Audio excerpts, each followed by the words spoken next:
हम अक्सर ये मानकर चलते हैं कि अगर हमारे पास बर्थ सर्टिफिकेट है तो इसका मतलब है कि हम भारत के नागरिक हैं। पर क्या ये सच है? शायद नहीं। चलिए आज इसी आम धारणा के पीछे का कानूनी सच जानते हैं और एक बहुत बड़ी गलतफहमी को दूर करते हैं। अगर किसी से ये सवाल पूछा जाए तो ज्यादातर लोग कहेंगे हाँ बिल्कुल, क्योंकि जन्म भारत में हुआ तो नागरिकता तो पक्की है ना?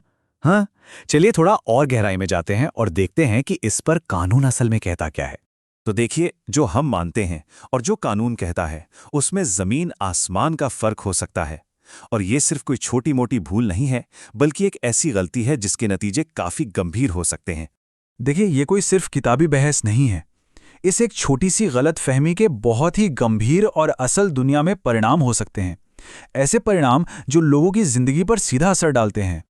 जरा सोचिए, आपको सरकारी फायदों से मना कर दिया जाए, कोर्ट में आपका नागरिकता का दावा खारिज हो जाए, या इससे भी बुरा आपको अवैध प्रवासी घोषित कर दिया जाए। हाँ, ये सब हो सकता है सिर्फ इस एक गलतफहमी की वजह से।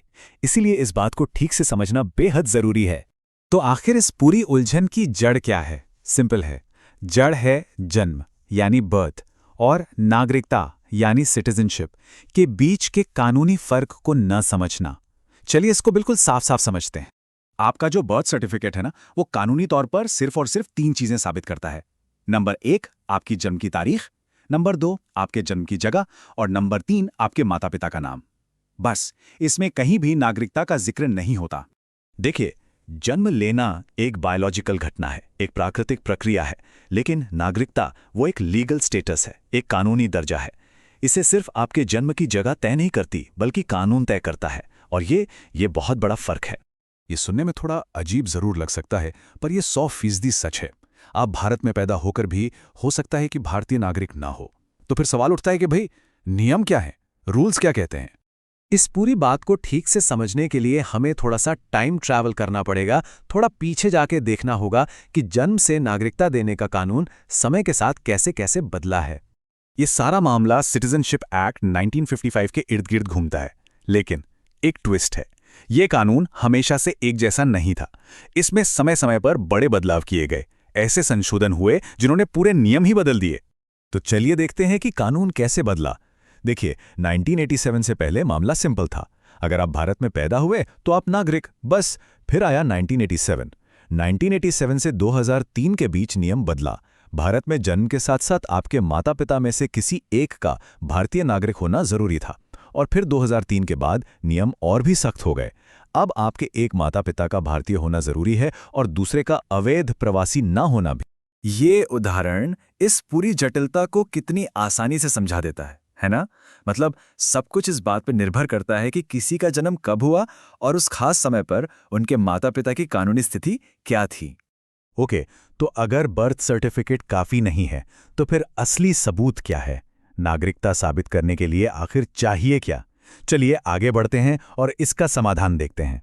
हाँ, ये सवाल तो मन में आएगा ही कि अगर ये नागरिकता का सबूत नहीं है तो फिर स्कूल से लेकर सरकारी फॉर्म तक हर जगह इसकी इतनी मांग क्यों है?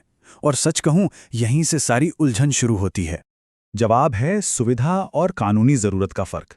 देखिए, स्कूल में एडमिशन हो या आधार बनवाना हो, बर्थ सर्टिफिकेट आपकी उम्र और पहचान के लिए एक आसान दस्तावेज है, प्रशासनिक सुविधा के लिए अच्छा है। लेकिन जब बात आती है नागरिकता को कानूनी तौर पर साबित करने की, तो ये अकेला काफी नहीं पड़ता। कानून में एक कॉन्सेप्ट होता है जिसे कहते हैं संचयी साक्ष्य या क्यूमुलेटिव एविडेंस। इसका मतलब है कि अदालतें किसी एक दस्तावेज पर निर्भर नहीं करती, वो बहुत सारे दस्तावेजों को एक साथ जोड़कर देखती हैं, एक पूरी तस्वीर बनाती हैं और उसके बाद ही कोई फैसला लेती हैं। तो इन दस्तावेजों में क्या क्या आता है? इसमें आपका पासपोर्ट हो सकता है, आपके माता पिता के नागरिकता के प्रमाण हो सकते हैं, कोई सरकारी रजिस्टर, पुराने जमीन के कागजात, ऐसी चीजें। ये सब मिलकर आपके नागरिकता के दावे को मजबूत बनाते हैं। तो इस पूरी चर्चा का आखिर सार क्या है? एक लाइन में, जन्म प्रमाण पत्र जन्म साबित करता है, नागरिकता नहीं। हाँ, ये एक जरूरी दस्तावेज जरूर है, लेकिन इसका काम वो नहीं है जो हम में से ज्यादातर लोग समझते हैं। तो हमेशा याद रखें, आपकी नागरिकता 3 चीजों पर निर्भर करती है। आपके जन्म के समय कानून क्या था, उस वक्त आपके माता पिता की स्थिति क्या थी, और क्या सभी कानूनी शर्तें पूरी हो रही थी। बर्थ सर्टिफिकेट इस पूरी कहानी का बस एक छोटा सा हिस्सा है, पूरी कहानी नहीं। तो इस सारी जानकारी के बाद क्या अब आप अपने दस्तावेजों को थोड़ा अलग नज़र से देखेंगे? ज़रूर सोचिएगा। ऐसी ही जानकारी के लिए सब्सक्राइब कीजिए ऑल कैन स्टडी को। धन्यवाद। चलिए अगली